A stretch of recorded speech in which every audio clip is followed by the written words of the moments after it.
Ben Essenburg lives and works in a world of luminous failure.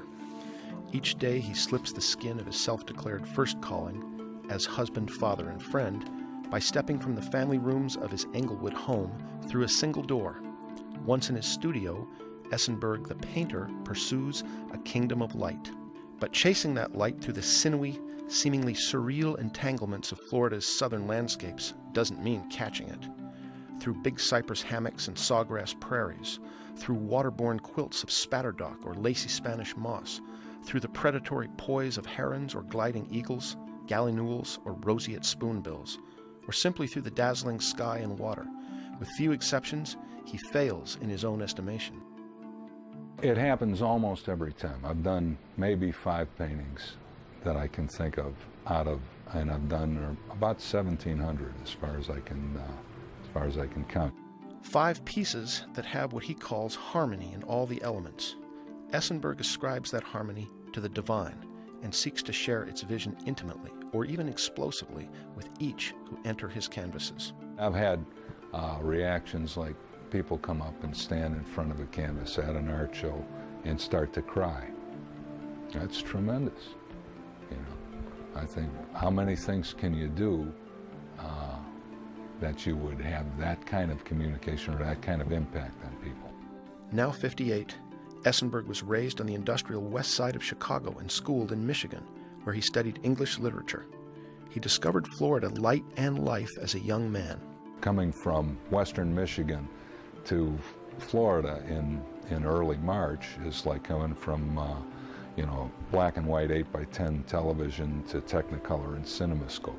He fell into the artist's life in front of a convenience store window where a sign solicited artwork. He sold his first 3 paintings for $120. With the rest, he and his wife Jill have put their 4 children through such institutions as Princeton University. People have asked me sometimes, where do you get your inspiration? And I tell them it comes in the mail on little envelopes with windows on it. A fiercely disciplined worker and art show gypsy of sorts, for 30 years Essenburg has worked in 2 ways: on foot in the wild, often with a fishing rod in hand, and on smooth, hand-stretched canvases, where he labors with brushes and acrylic paints. Always he seeks light. Light because it's so essential to feeling. Early and late, and then also conditions when you got a lot of mist, which is usually early and late also.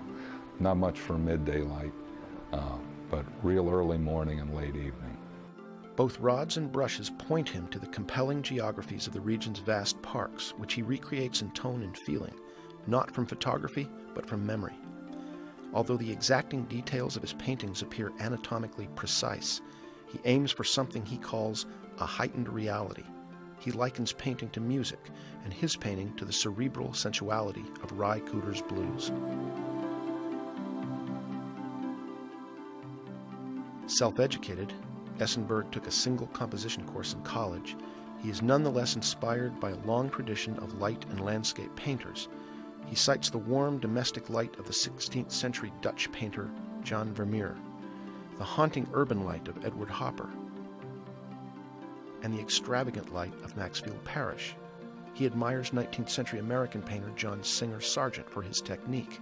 I've always really liked Sargent's work, John Singer Sargent, for the brushwork, just how he could say so much with so little.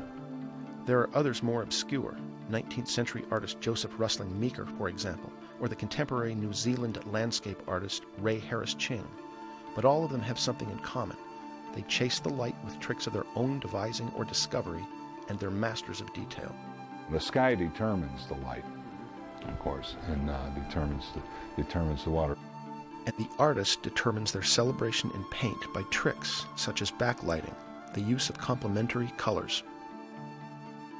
Say you assign from the brightest light, the sun, all the way to, absolute black. If you give that a range of 1 to 100 in values from light to dark, all you've got to work with at a maximum on a canvas is 1 to 10. So you have to use tricks in order to obtain that brightness. Good example of that is like if you're doing a white bird, if I'm doing an egret, and the light is hitting it in a certain place.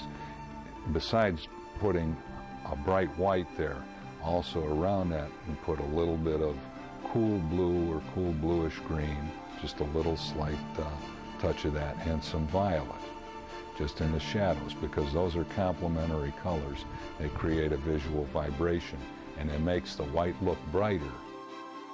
His tools include both natural and synthetic brushes. The natural bristles wear out too fast. They're way too expensive. The synthetic bristles just by themselves either don't carry paint well or they don't let go of it very well. So the combination gets both. You can get the, I work with acrylics, so you want a lot of spring to it. It's got to be not a real limp brush in order to get the control.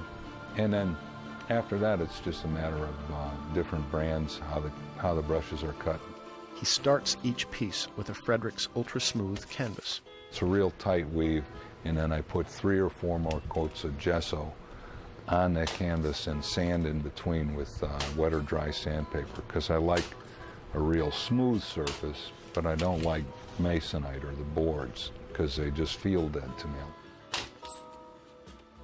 Preparing the canvas takes roughly a day. Paintings, on the other hand, can take less than a week or more than 2 months to complete. Sometimes he works on more than one at a time, always beginning the same way, at the back.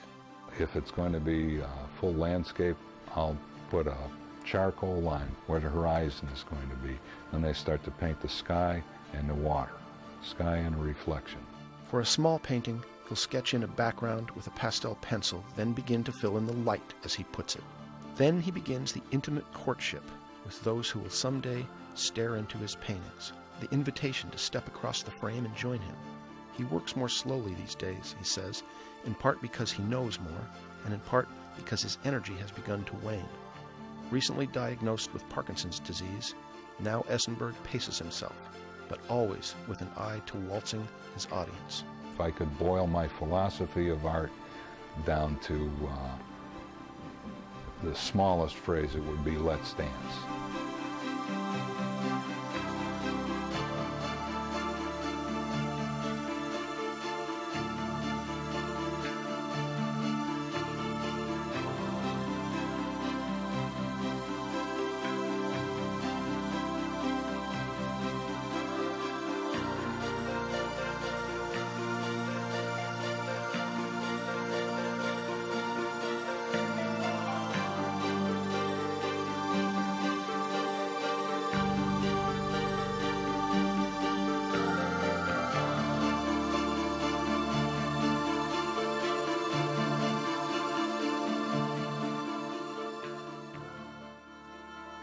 For Arts Edition Prime Time, I'm Roger Williams.